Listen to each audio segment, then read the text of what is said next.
हरे कृष्णा। सभी भक्तों का हार्दिक स्वागत है आज के इस प्रातःकालीन जपा सेशन और क्लास के में। क्योंकि हम लोग सब लोग जानते हैं कि अभी केवल 3 दिन बाद पुरुषोत्तम महीना स्टार्ट होने वाला है और ये पुरुषोत्तम महीना करीबन 3 साल में एक बार आता है। और हमने पिछली बार पुरुषोत्तम महीना पालन करने से क्या क्या फल मिलते हैं, अलग अलग जगह क्या क्या लिखा हुआ है, इसके बारे में हमने पढ़ा। साधारणतः हमने ये भी पढ़ा कि साधारणतः लोग इसको अधिक मास कहते हैं। अधिक मास मतलब एक्स्ट्रा मंथ आ जाता है। और कैसे इस अधिक मास में पुरुषोत्तम का नाम जोड़ता है, इसके बारे में थोड़ा सा खाली इसके बारे में हमने केवल टच किया था इस प्रसंग को। और किस प्रकार बड़े बड़े ऋषि मुनि कहते हैं कि पुरुषोत्तम व्रत का पालन करना चाहिए और पुरुषोत्तम व्रत पालन करके भगवत धाम कन्फर्म। तो आज हम लोग इसी के रिलेटेड में इसके पुरुषोत्तम महीने की कथा के बारे में पढ़ेंगे, अध्ययन करेंगे। तो मंगलाचरण कर लेते हैं। तो पहले ओम ज्ञानतिमिरान्धस्य ज्ञानाञ्जना शलाकया चक्षुरुन्मीलितं येन तस्मै गुरुवे नमः। श्रीचैतन्य मनोभीष्टं स्थापितं येन भूतले स्वयं रूप सदा मह्यं ददाति स्वपदान्तिकम्। वन्देऽहं श्रीगुरु श्रीयुतापदकमलं श्रीगुरुवैष्णवांश्च श्रीरूपं सागरजातं सागर रघुनाथान्वितं तं सजीवं साद्वैतं सावधूतं परिजना सहितं कृष्ण चैतन्य देवं श्री राधा कृष्ण पादां सहगण ललिता श्री शाखान्वितांश्च नमो विष्णुपादाय कृष्णप्रेष्ठाय भूतले श्रीमते जय पताका स्वामिति नामिने नमो आचार्य पादाय निताय कृपा प्रदायने गौर कथा धाम दया नगरवामसारिणे नमो विष्णुपादाय कृष्णप्रेष्ठाय भूतले श्रीमते भक्ति वेदांत स्वामिनिति नामिने नमस्ते सरस्वती देवे गौरवाणी प्रचारिणे निर्विशेष शून्यवादी पाश्चात्य देशतारिणे हे कृष्ण करुणा सिंधु दीनबंधो जगतपते गोपेश गोपिका कांत राधा कांत नमस्ते सप्त कांचन गौरांगी राधे वृंदावनेश्वरी वृषभानुसुते देवी प्रणमामि हरिप्रिये वाञ्छाकल्पतरुभ्यश्च कृपा सिन्धुभ्येव च पतितानां पावनेभ्यो वैष्णवेभ्यो नमो नमः।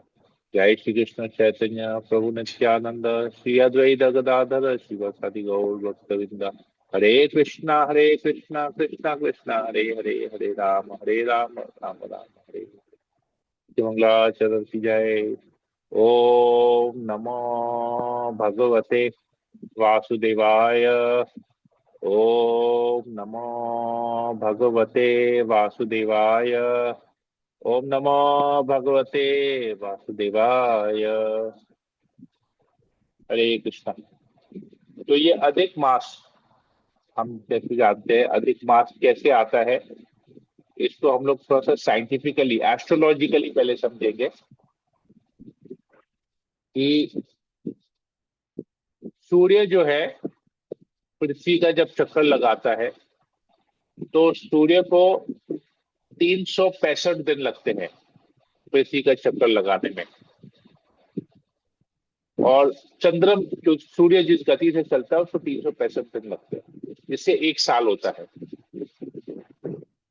और जो चंद्रमा जो अपनी गति में चलता है और जो ऑर्बिट पे चलता है, उस चंद्रमा को 354 दिन लगते हैं, 354 डेज। तो इस प्रकार से हम लोग देखेंगे, एक वैदिक कैलेंडर में 2 कैलेंडर होते हैं, एक सूर्य कैलेंडर और एक चंद्र का कैलेंडर। तो सूर्य का कैलेंडर 365 दिन का है, चंद्रमा का कैलेंडर 354 दिन का है। तो ये जो 11 दिन का डिफरेंस है, ये 11 दिन का डिफरेंस होते होते 3 साल में, लगभग 3 साल में, 3 साल से थोड़ा सा कम 30 डेज का डिफरेंस आता है। तो इस 30 डेज के डिफरेंस को और कैलेंडर को आपस में सिंक्रोनाइज करने के लिए वापस से ये अधिक मास घुसता है। तो आप देखेंगे अगर एग्जैक्ट कैलकुलेशन आपको चाहिए तो 32 महीने 16 दिन, कितने 32 मंथ्स एंड 16 डेज के बाद ये सिंक्रोनाइज होता है और अधिक मास घुसाते हैं, मतलब इसको सिंक्रोनाइज करने के लिए अधिक मास घुसाते हैं। तो जब अधिक मास इसके अंदर डालते हैं तो अधिक मास के बाद वापस से दोनों सोलर कैलेंडर का भी डे 1 स्टार्ट हो जाएगा, लूनर कैलेंडर का भी डे 1 स्टार्ट हो जाएगा। तो ऐसे इस चंद्रमा और सूर्य के कैलेंडर को मिलाने के लिए हर 32 महीने 16 दिन में रजनीकांत प्रभु आप जब बंद कर देंगे, हमने आप पहले ही बताया था, आप लोग सब लोग अपना चार्टिंग बंद कर देंगे, क्योंकि कल जब करेंगे और कथा भी सुनेंगे तो न जब के हरे कृष्ण जब सुन पाएंगे न कथा सुन पाएंगे। तो एक नाव पे, दो नाव पे एक आदमी सवार नहीं हो सकता है। दो नाव पे सवार होंगे तो गिर जाएंगे समुद्र में, पानी में गिर जाएंगे अंदर, तो दोनों ही फायदा नहीं होगा, नाव में चढ़ने का फायदा नहीं होगा। इसीलिए अगर आप लोग को जब करना है तो आप लोग जब कर लीजिए, आप सेशन से क्विट कर जाइए, मुझे कोई दिक्कत नहीं है, आप लोग कथा नहीं सुनेंगे। और अगर आपको कथा सुनना है तो आप फिर चांटिंग बंद कर दीजिए, ठीक है। सबसे मेरा ये निवेदन है, कथा पे ध्यान देंगे, इसलिए मैंने पहले ही बोल दिया कथा पे ध्यान देंगे और अभी कुछ नहीं करेंगे, ठीक है। तो सिंक्रोनाइज करने के लिए ये अधिक मास घुसता है। तो ये अधिक मास जब इसी अधिक मास के बारे में परीक्षित महाराज जी सुखदेव गोस्वामी से जिज्ञासा करते हैं। इस अधिक मास के बारे में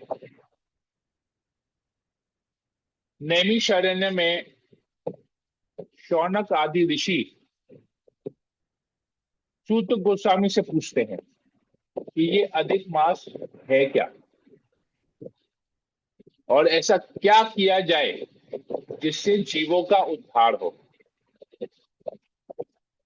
तो सूत गोस्वामी बताते हैं कि ये सेम प्रश्न, ये सेम क्वेश्चन नारद मुनि ने, जब नारद मुनि बद्रिक आश्रम गए थे तो उन्होंने नर नारायण ऋषि से भी यही प्रश्न किया था। नर नारायण ऋषि पता है कौन है? बद्रिक आश्रम में कृष्ण और अर्जुन के इनकारनेशन अवतार, नर नारायण ऋषि। तो नर नारायण तभी भी नारद मुनि ने यही प्रश्न पूछा था कि ऐसा क्या किया जाए जिससे जीवों के अंदर जल्दी से उनको कृष्ण भक्ति मिले। तो नर नारायण ऋषि ने भी फिर ये जब उत्तर दिया, बोला यही सेम प्रश्न अर्जुन ने कृष्ण से किया था, पांडवों ने कृष्ण से किया था। तो देखिए क्या प्रश्न आ रहा है, शौनक आदि ऋषि सूत गोस्वामी से पूछ रहे हैं ये प्रश्न। सूत गोस्वामी कहते हैं कि यही प्रश्न परीक्षित महाराज ने सुखदेव गोस्वामी से किया। सुखदेव गोस्वामी जब इसका उत्तर देते हैं तो बोलते हैं यही प्रश्न नारद मुनि ने नर नारायण ऋषि से किया, और नर नारायण ऋषि जब इसका उत्तर देते हैं बोलते हैं यही प्रश्न अर्जुन ने कृष्ण से किया। तो देखिए हमसे भी जब कोई प्रश्न करता है, शास्त्र के आधार पे हमसे कोई प्रश्न करता है, तो हमको इमीडिएटली सोर्स को कोट करना है कि फलाने ने ऐसा कहा, हम ऐसा कह रहे हैं, हमको नहीं कहना है। तो ये परंपरा, तो ये जो कथा है ये परंपरा से आ रही है, वही परंपरा जो सुखदेव गोस्वामी ने स्थापित की, वही परंपरा जो नारद मुनि और नारायण ऋषि ने स्थापित की, और वही परंपरा जो कृष्ण और अर्जुन से आई है।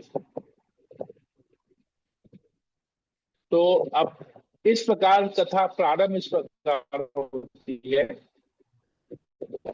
कि हम लोग सभी लोग जानते हैं कि जो पांडव हैं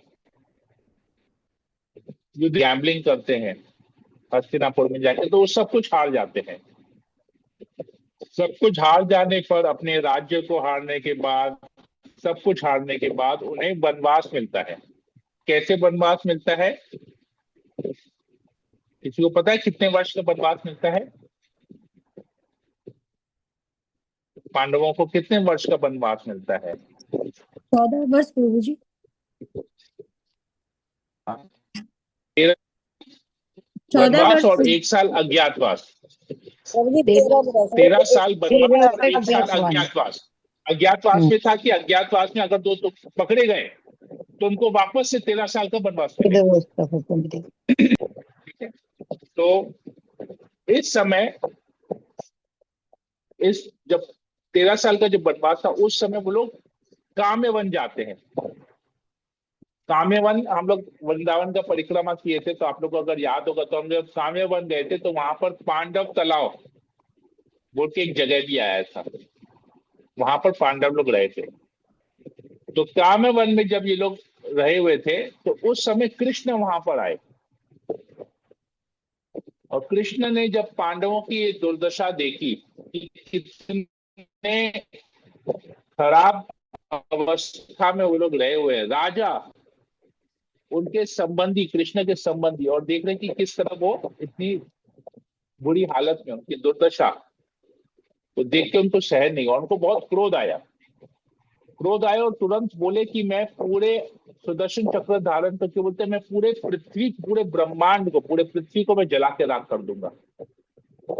सबसे पहले तो मैं दुर्योधन को मारूंगा और दुर्योधन के साथ सभी को खत्म कर दूंगा जिन्होंने मेरे भक्तों के साथ ऐसा।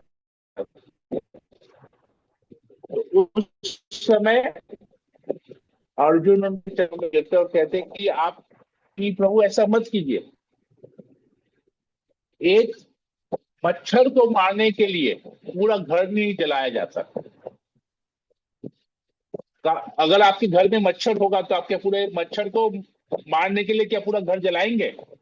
नहीं जलाएंगे। तो इसलिए कहते हैं कि, तो अर्जुन कहते हैं कि ये जो दुर्योधन है ये भी एक छोटे से जीव के समान है, इसका कोई वैल्यू नहीं है पूरे सृष्टि में, इसका ज्यादा कुछ का कुछ वैल्यू नहीं है।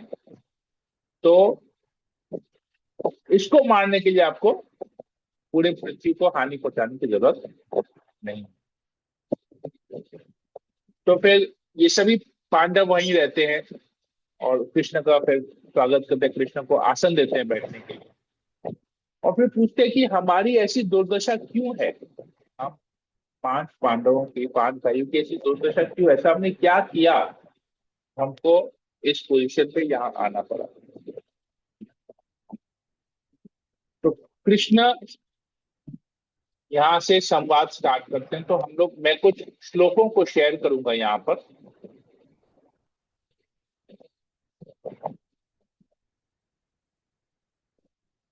तो हम लोग श्लोकों के अनुसार पढ़ने का प्रयास करें, देखते हैं कितना हमें समय मिलता है।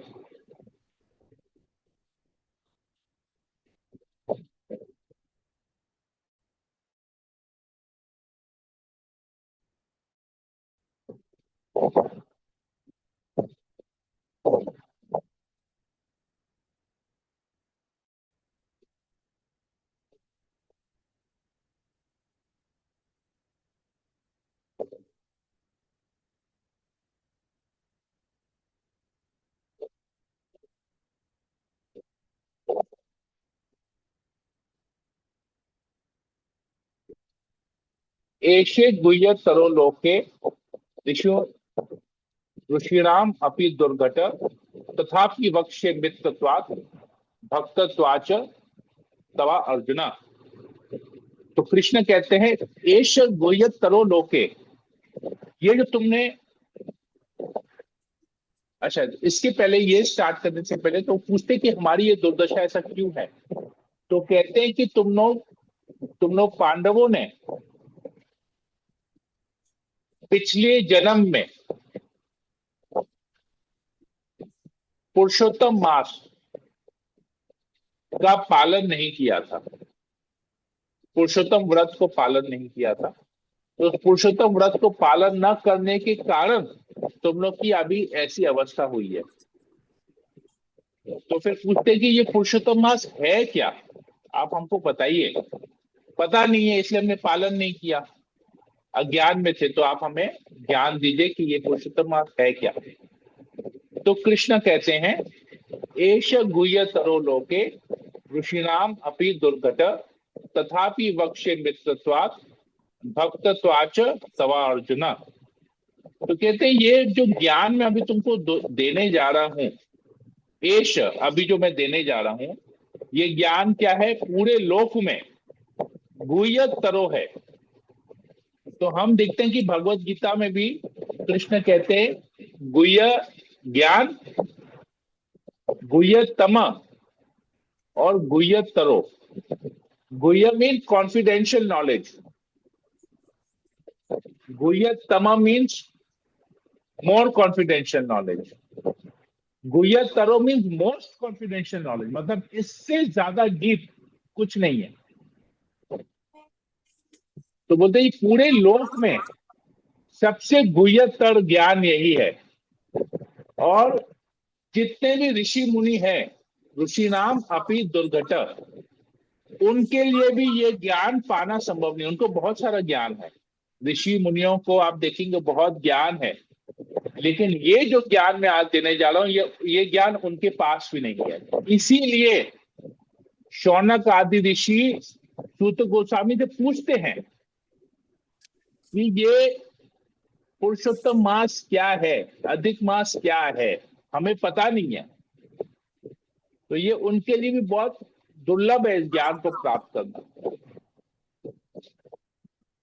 फिर तथापि वक्ष्ये, इसीलिए वक्ष्ये मैं तुम्हें ये ज्ञान आज दूंगा। क्यों दूंगा? मित्रत्वात्, सबसे पहला कि तुम मेरे मित्र हो, फर्स्ट।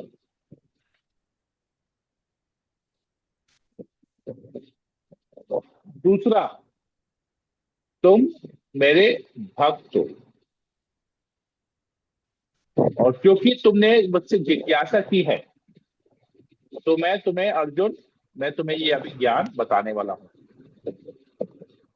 तो एक हम सिमिलर श्लोक पढ़ते हैं भगवत गीता में,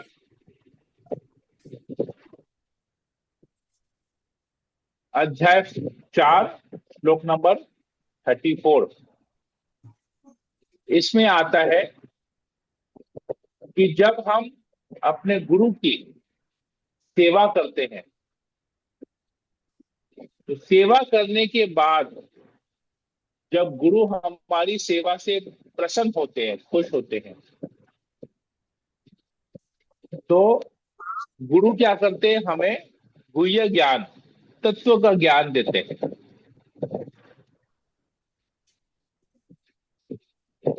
और वो ज्ञान भगवान के बारे में होता है।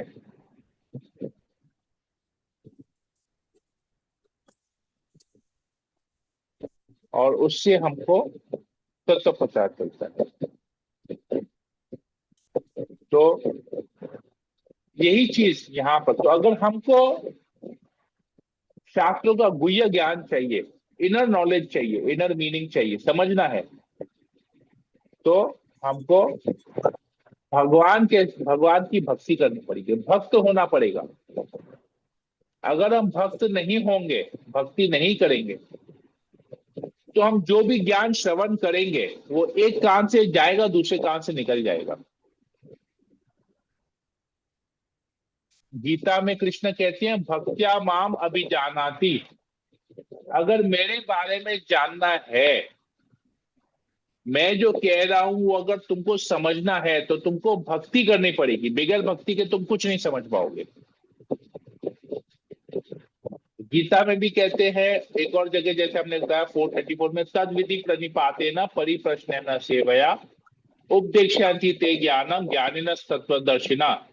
तो गुरु के पास जाना है विनम्र भाव से, तद विधि प्रणिपाते न परिप्रश्न न सेवया, गुरु के पास जाना है, उनके प्रति शरणागत होना है, सेवा, उनकी सेवा करनी है, और उनसे प्रश्न पूछना है, जिज्ञासा करनी है। परिप्रश्न है ना, साधारण प्रश्न नहीं, भौतिक जगत का प्रश्न नहीं, कि मेरे बेटे की शादी कैसे होगी, मेरी बेटी की शादी कैसे होगी, मुझे धन कैसे मिलेगा, मेरा रेंटेड फ्लैट है वो ओनरशिप फ्लैट कैसे कन्वर्ट होगा, मेरे पास अभी 2 BHK है, मुझे बंगलो कैसे बनाना है, बिल्डिंग कैसे बनाना है, ये सब नहीं।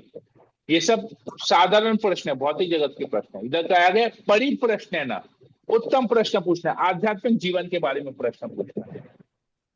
तो गुरु जब हमारी सेवा से खुश हो गए तो हमको उपदेश देंगे। उपदेशयन्ति ते ज्ञानम ज्ञानेन तत्वदर्शिना, वो हमें परम सत्व का, परम तत्व का ज्ञान देंगे। तो यही चीज यहाँ पर कह रहे हैं कि भक्त, तुमको सबसे पहले तो तुम मेरे भक्त होने चाहिए, फिर मित्र भी होना चाहिए। मित्र मतलब हमारे पास, हमारा कृष्ण के साथ एक संबंध स्थापित होना चाहिए, एक रिलेशन होना चाहिए कृष्ण के साथ। तो रिलेशन कैसे बनेगा? जब हम भक्ति करेंगे, भक्ति करेंगे हमारा भगवान के साथ रिलेशन बनेगा। जब रिलेशन बनेगा तो हम भगवान के बारे में जानने का प्रयास करेंगे, जिज्ञासा करेंगे। तो जब जिज्ञासा करेंगे, सेवा करेंगे, जिज्ञासा करेंगे, तो भगवान हमको ये ज्ञान प्रकाशित करेंगे। ठीक है, दिव्य ज्ञान हृदय प्रकाशितो, हम पढ़ते हैं कि ये जो दिव्य ज्ञान है हृदय से प्रकाशित होता है गुरु की कृपा से। तो गुरु से ज्ञान लेना कितना जरूरी है, यहाँ पर हम देखते हैं।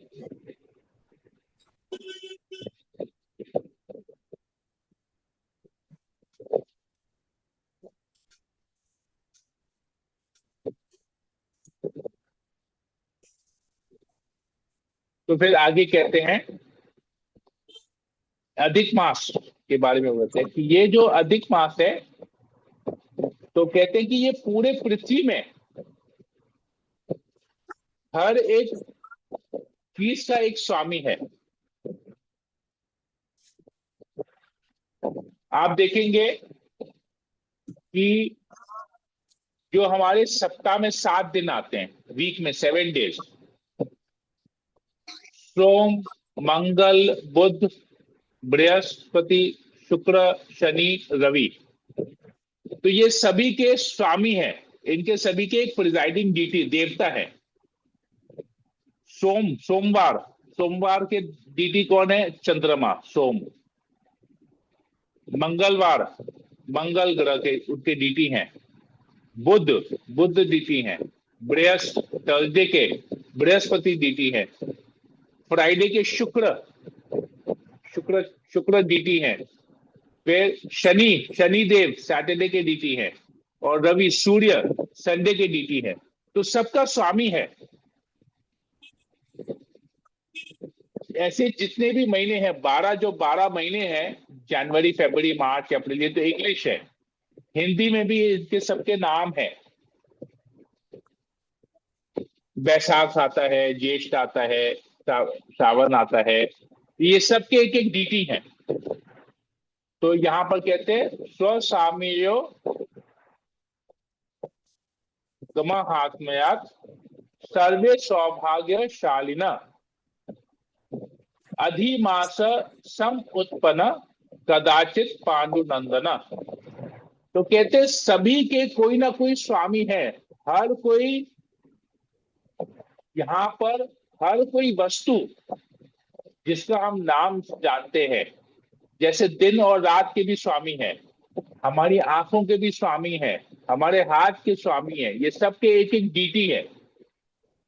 तो ये जितने, जिसके पास भी स्वामी है, मतलब हर एक जो किसी न किसी के आश्रय में है, स्वामी होना मतलब हम इसके आश्रय में हैं, तो वो व्यक्ति, वो जीव, वो बहुत सौभाग्यशाली होता है। तो आज हम भी अगर किसी गुरु के आश्रय में हैं तो हमारा सौभाग्य है। और अगर हम गुरु के आश्रय में नहीं है तो हमारे जीवन में दुर्भाग्य ही दुर्भाग्य, सौभाग्य है ही नहीं। कौन कह रहा है? कृष्ण कह रहे हैं अर्जुन से। एक उदाहरण देके आपको समझाता हूं कि सौभाग्य और दुर्भाग्य में क्या फर्क होता है। कमल का फूल, कमल का फूल कहाँ खिलता है? कीचड़ में खिलता है, मतलब गंदे पानी में खिलता है। लेकिन उसका तो कमल का आश्रय कौन है? वो जल है कमल का आश्रय, कमल पुष्प का आश्रय। तो वो कमल पुष्प जब उस जल में रहता है तो सूर्य की रोशनी पड़ती है तो कमल खिलता है।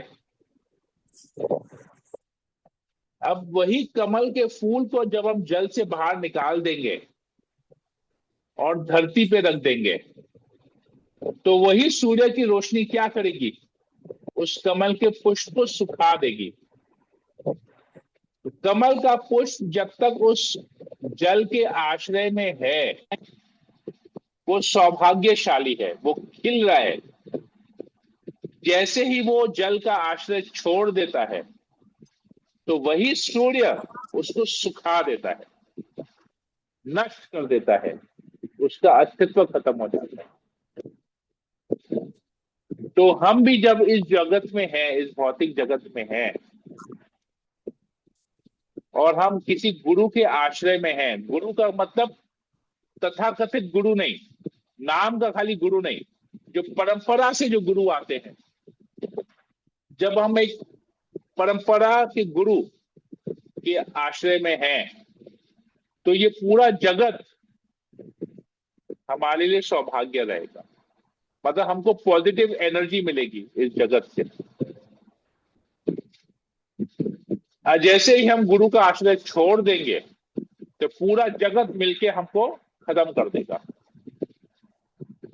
तो इसी प्रकार क्या हुआ, अधिमास तम उत्पन्न, तो इसी बीच में अधिक मास भी उत्पन्न हुआ।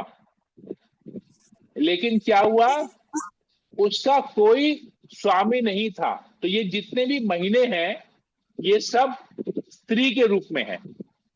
जैसे नदियां सब स्त्री के रूप में, गंगा यमुना ये सब देवियां हैं, सब की अधिष्ठाता देवी है। और ये सभी देवियां अपने स्वामी के आश्रय में है। इसी प्रकार अधिक मास भी एक देवी है, लेकिन अधिक होने, एक्स्ट्रा हो जाने के कारण ये अपने आप जो उत्पन्न हुई तो इसका कोई स्वामी नहीं था। ठीक है,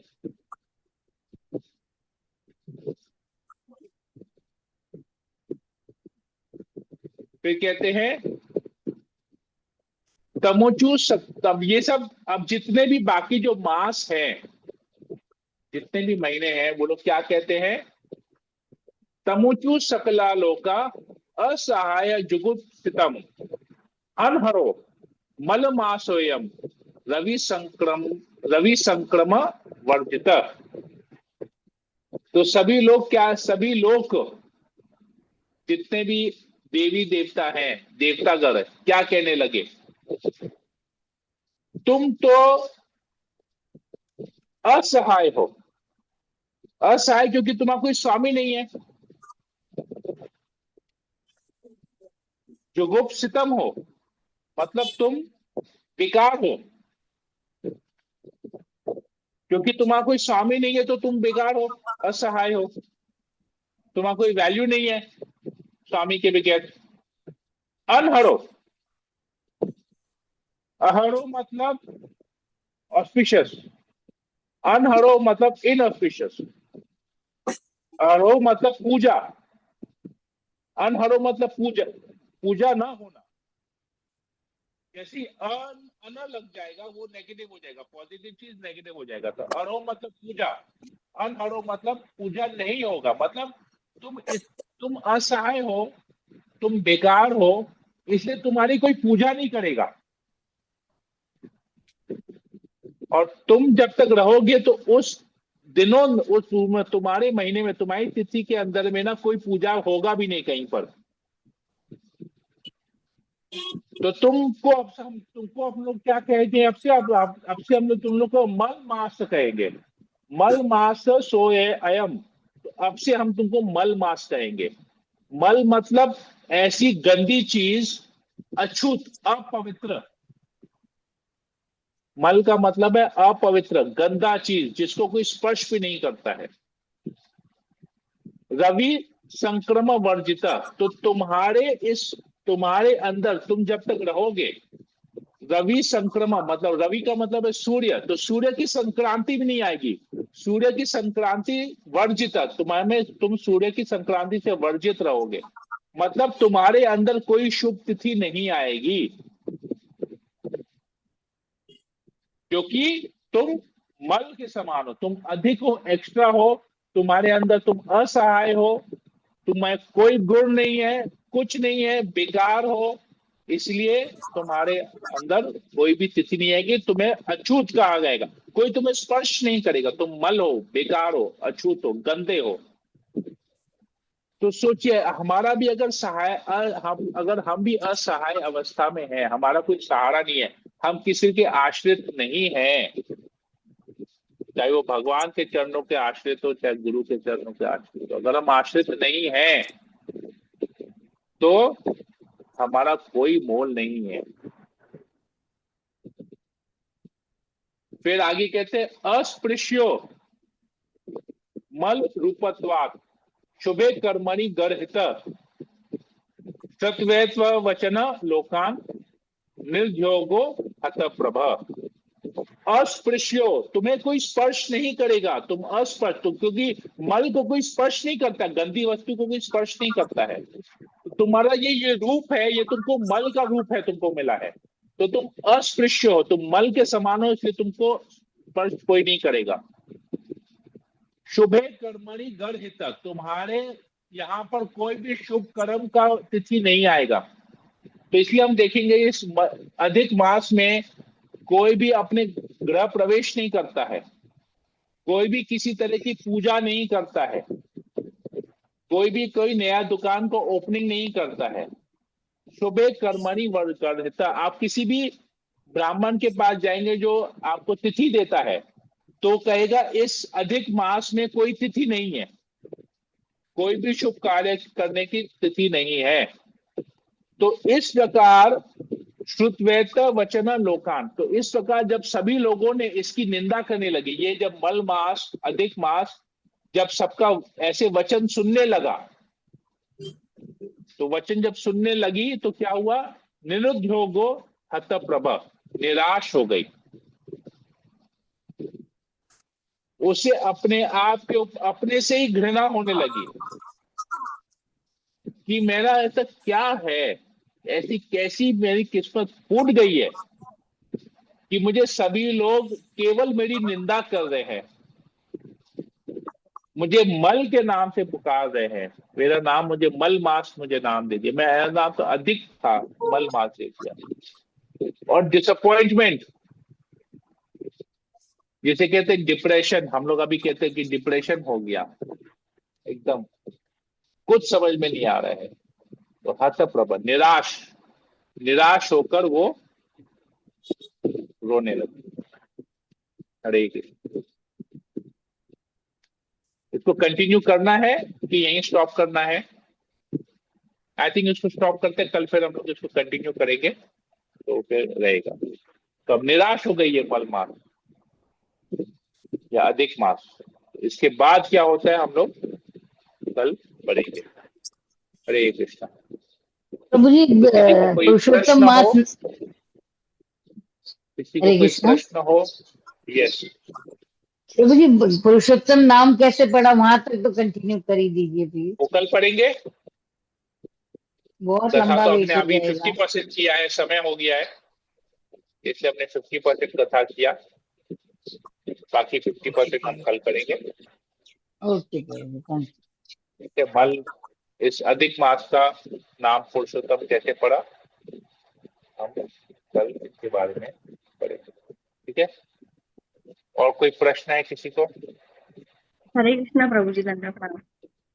यस प्रभु, माता जी। मास हमने नाम सुना था, पुरुषोत्तम मास हमने सुना था, लेकिन आज मुझे साइंटिफिक तरीके से आप जो बताया है कि चंद्रमा का कैसे काउंट होता है और सूर्य का कैसे काउंट होता है और लास्ट में कैसे उसका मिलाया जाता है, तब उसका 30 दिन निकलता है, तो वो आज हमको पहली बार पता चला कि ऐसे अधिक मास निकलता है। नहीं तो हम लोग बोलते हैं, अरे इतने है तो सेम ही है, 12 महीने ही है, तो अधिक मास कहाँ से निकला, तो वो यहाँ से निकला, वो आज पता चला। क्योंकि हम लोग तो इंग्लिश कैलेंडर फॉलो करते हैं ना, सब में 365 दिन होता है, हाँ हर हर वर्ष में 12 महीने हैं, इस वर्ष में 13 महीने कैसे हो गए, समझ में नहीं हाँ, आता है।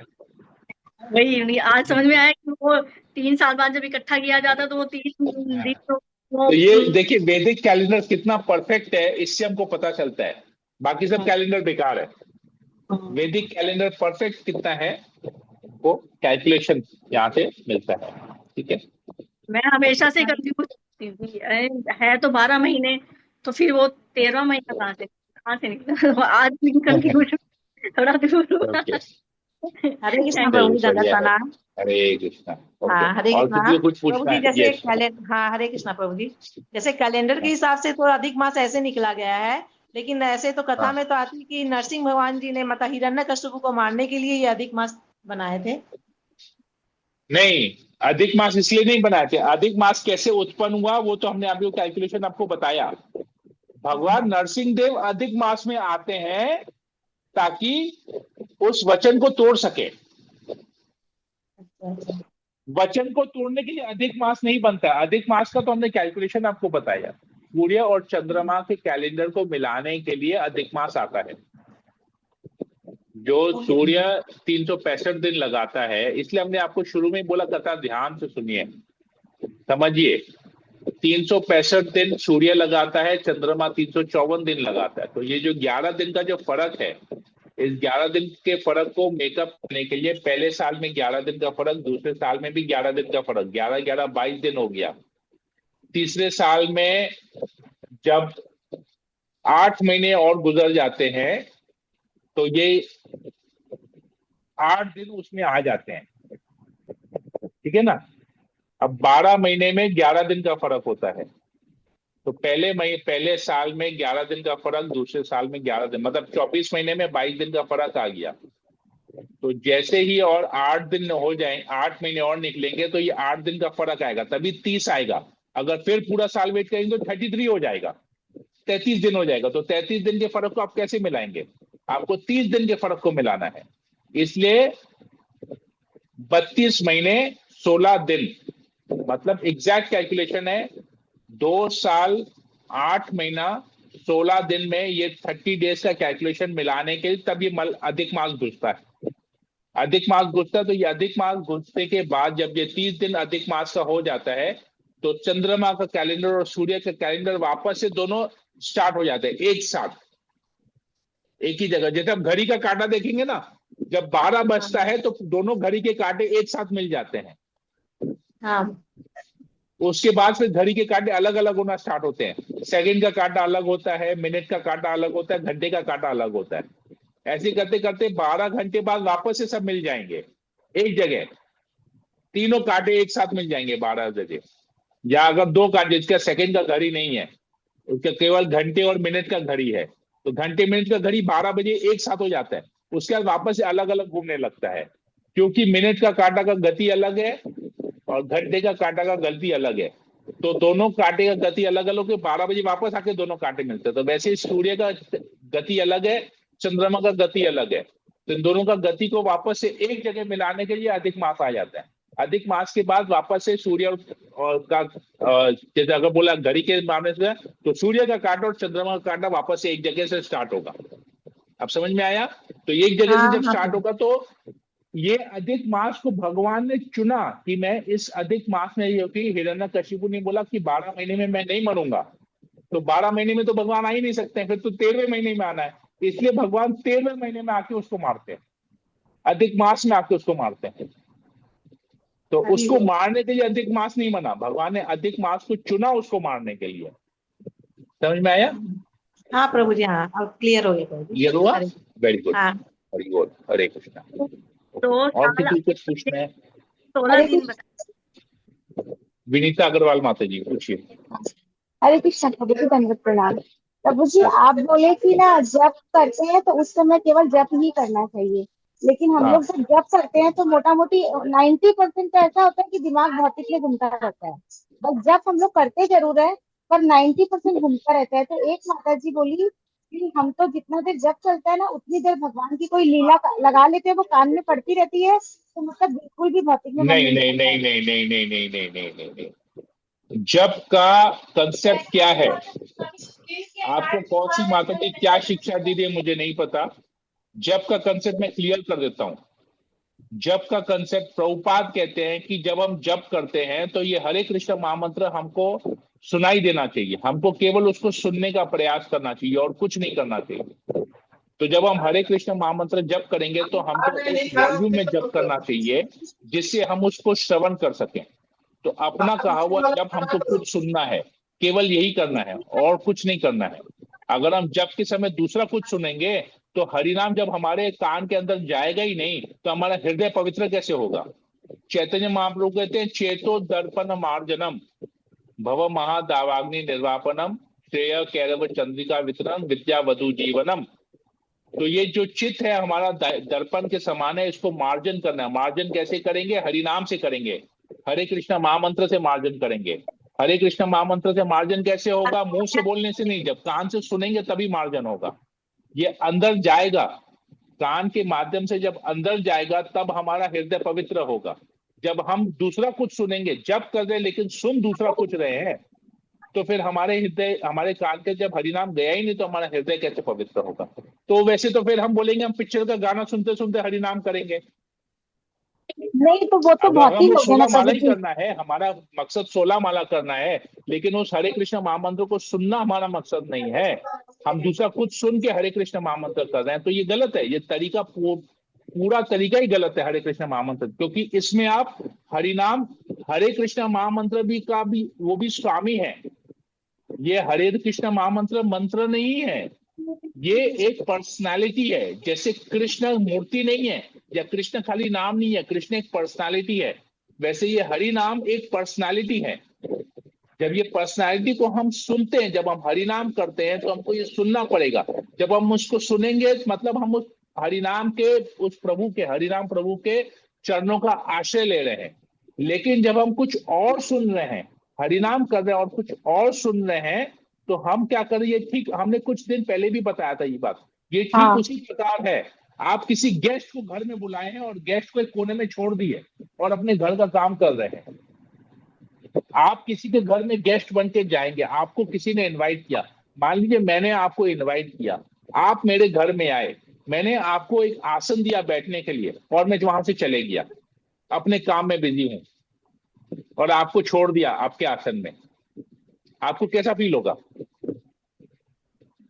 बताइए कैसा फील होगा? अच्छा नहीं लेकिन लगेगा। वही मैं आपको इनवाइट किया और आपको इनवाइट करने के लिए आपके पास बैठ गया और आपसे बातें करने लगा, मेरा और किसी से, मैंने सारा काम काज छोड़ दिया, सब कुछ छोड़ दिया, केवल आपके साथ बैठने लगा, आप जो बोल रहे हैं मैं वो श्रवण कर रहा हूं, तो आपको कैसा लगेगा? सेम हरिनाम है, हरिनाम जो है वो प्रभु है। हरिनाम जब हम करते हैं तो हमको हरिनाम को केवल सुनना है। तो हरिनाम को जब हम सुनते हैं, जब को जब सुनते हैं तो हम उस प्रभु की वाणी को सुन रहे हैं, तब वो हम हरिनाम प्रभु का सेवा कर रहे हैं, उसके चरणों में बैठ के उसका हम सेवा कर रहे हैं। लेकिन हम दूसरा कुछ सुनेंगे तो हम गड़बड़ कर रहे हैं। क्लियर हुआ? मैं क्यों इसलिए ये बोलता हूं, जब हम हरिनाम करेंगे, मैंने हजारों की संख्या में लोगों को देखा है कि वो क्लास चल रहे लोग बैठ के जप कर रहे हैं, ये अपराध है। ऐसे अगर आप करेंगे, आप जीवन भर जप कीजिएगा, आपको कुछ नहीं होने वाला, कुछ नहीं होने वाला, आपका रत्ती भर भी आध्यात्मिक जीवन में प्रगति नहीं होगा, क्योंकि आपने प्रोसेस तो सही चुना है लेकिन प्रोसेस फॉलो गलत तरीके से कर रहे हैं। समझे? अभी जैसे ये वही तरीका हुआ, आपके बिल्डिंग में लिफ्ट है, आपका 10वें तल्ले पे घर है, आपके बिल्डिंग में लिफ्ट है, लेकिन आप बोलेंगे हम पाइप से चढ़ के जाएंगे। लिफ्ट है, सीढ़ी है, लेकिन आप बोलेंगे हम पाइप से चढ़ के जाएंगे, तो क्या होगा? हरिनाम कर रहे हैं, पाइप से चढ़ेंगे, बहुत कष्ट होगा ऊपर जाने में, ऐसा नहीं कि ऊपर अपने 10 तल तक जा नहीं पाएंगे, लेकिन बहुत कष्ट होगा, बहुत ही कष्ट होगा। उससे कम कष्ट होगा जब सीढ़ी से जाएंगे, क्योंकि सीढ़ी से जाना ऑथेंटिक है, और कम कष्ट होगा जब आप लिफ्ट से जाएंगे, कोई कष्ट नहीं होगा, पहुंच जाएंगे ऊपर। वैसे ही हरिनाम है कि हम जब उसको अच्छी तरह से जप करेंगे, सुनेंगे, शरणागत होंगे, तो लिफ्ट से जाना हुआ, क्योंकि हमको गुरु कह रहे हैं। और अगर हम ऐसे तैसे लोगों के मुंह से सुन के हरिनाम करेंगे, और लेकिन हमको हरिनाम कर रहे हैं, लेकिन हमको पता नहीं हम क्यों कर रहे हैं, पता नहीं हम कैसे कर रहे हैं, तो पाइप से जाना हुआ। थोड़ा सा चढ़ेंगे, गिर जाएंगे। पाइप में आप चढ़ पाएंगे? पाइप से चढ़ के ऊपर जा पाएंगे? नहीं जा पाएंगे। पकड़ेंगे पाइप को, एक कदम ऊपर करेंगे, वापस नीचे गिर जाएंगे। तो भले आप 16 माला कर रहे हो, लेकिन आपको विधि नहीं पता, प्रोसेस नहीं पता, आप गिर जाएंगे। 16 माला करने का फायदा नहीं मिलेगा आपको। समझ में आया? फायदा नहीं मिलेगा ऐसा नहीं है, लेकिन जितना फायदा मिलना चाहिए उतना फायदा आपको नहीं मिलेगा। हरे कृष्णा प्रभु जी। सीढ़ी से चढ़ने वाला हिसाब हो जाएगा। धीरे धीरे सीढ़ी से चढ़ेंगे, हाफ जाएंगे, थोड़ा सा 10 सीढ़ी चढ़ेंगे, हाफ जाएंगे, फिर रुक जाना पड़ेगा। तो वैसे ही एक जन्म चले गया, एक तल्ले पर पहुंचे, एक जन्म गया, फिर 16 माला करेंगे, प्रोसेस नहीं पता, फिर दूसरा तल्ला चढ़ेंगे, हाफ जाएंगे, रुक जाएंगे, फिर एक और जन्म, फिर एक और जन्म, फिर एक और जन्म, फिर एक और जन्म, फिर एक और जन्म। लेकिन जब हम लिफ्ट पे चलेंगे, एक झटके में ऊपर पहुंच जाएंगे। तो 16 माला का सही तरीके से करेंगे, प्रॉपर तरीके से करेंगे, इसी जन्म में भगवत धाम निकल जाएंगे। ठीक है, क्लियर हो गया? और कोई प्रश्न किसी को? हरे कृष्णा प्रभु जी। अच्छा प्रभु जी, दंडवत प्रणाम। पर प्रभु जी, किसी कारणवश जैसे 16 माला कभी कभी 1-2 माला रह गई हैं, और हम लोग रास्ते में जाते हुए काउंटर से अगर कर ले रहे हैं उसको, 2-1 माला अगर बाकी है और कर ली है वो, तो वो कैसे मानी जाएंगी? अब रास्ते में जब करते करते कीजिए, किसी ने तो मना नहीं किया कि रास्ते में जब नहीं करना चाहिए।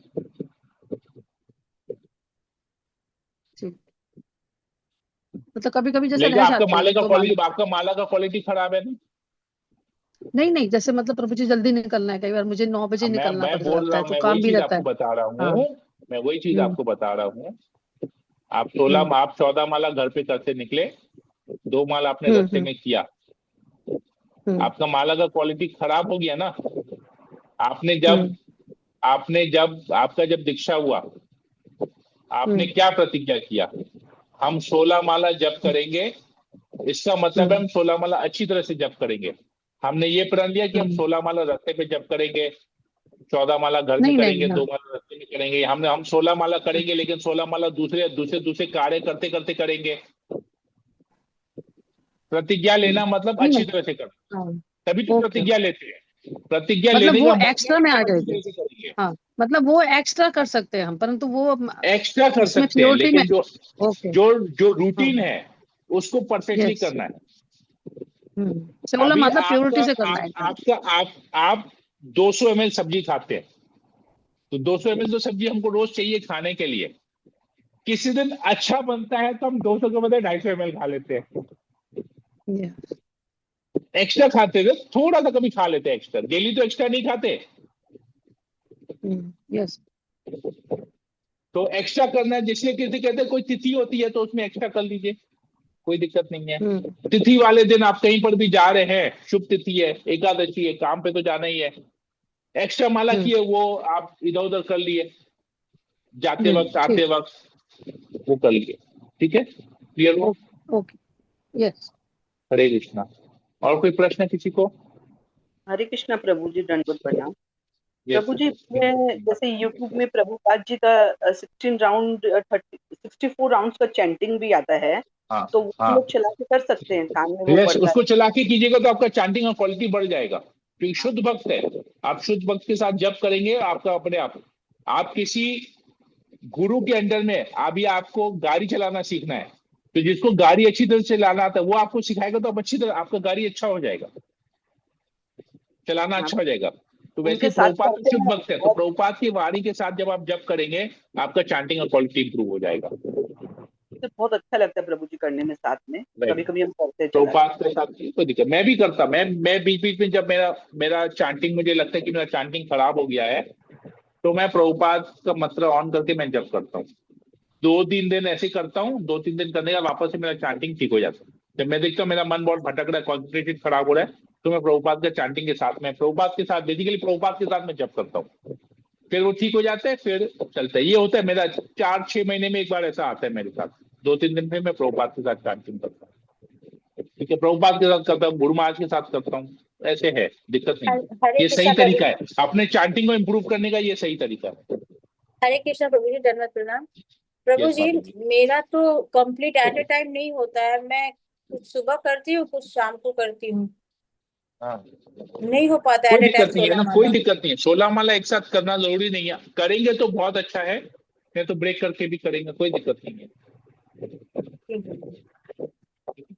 जैसे आज मेरा 16 माला अभी सुबह में शुरू, क्लास बहुत देर तक चल गया, मेरा 2-3 राउंड रहेगा, तो मैं रात को घर आके आराम से बैठ के करूंगा, ठीक है। ओके प्रभु जी। तो कोई दिक्कत नहीं है, उसको लेकर टेंशन नहीं। बेसिकली अल्टीमेटली कहने का मतलब ये कि आप जब जब करेंगे तो और कुछ नहीं करेंगे, जब के समय केवल जब करेंगे, उस समय और कुछ नहीं करेंगे, जब करते हो दूसरा कोई कार्य नहीं करेंगे, कहने का मतलब ये है, ठीक है, सिंपल, ठीक है। हरे कृष्ण। और किसी को कुछ पूछना है? नहीं, आज के क्लास एक्चुअली आज ज्यादा कुछ क्वेश्चन होगा नहीं, हमने 2-3 शिक्षाएं ली थी, जब कल हम लोग इसको और फर्दर कंटिन्यू करेंगे, फिर देखते हैं और भी कुछ शिक्षाएं हमको मिलेंगी, फिर कोई प्रश्न होगा हम देंगे, ठीक है। तो यहीं पर ये रखते हैं। हरे कृष्णा कृष्ण कृष्ण हरे हरे, हरे राम राम राम हरे हरे, वंचा कल्पतरुभ्यश्च कृपा सिन्धुभ्येव च पतितानां पावनेभ्यो वैष्णवेभ्यो नमो नमः। सबे भक्तवृंद की जय, श्रील प्रभुपाद की जय, मात की जय। हरे कृष्णा। हरे कृष्ण प्रभु जी, सभी को दंडवत प्रणाम। हरि बोल, हरि बोल।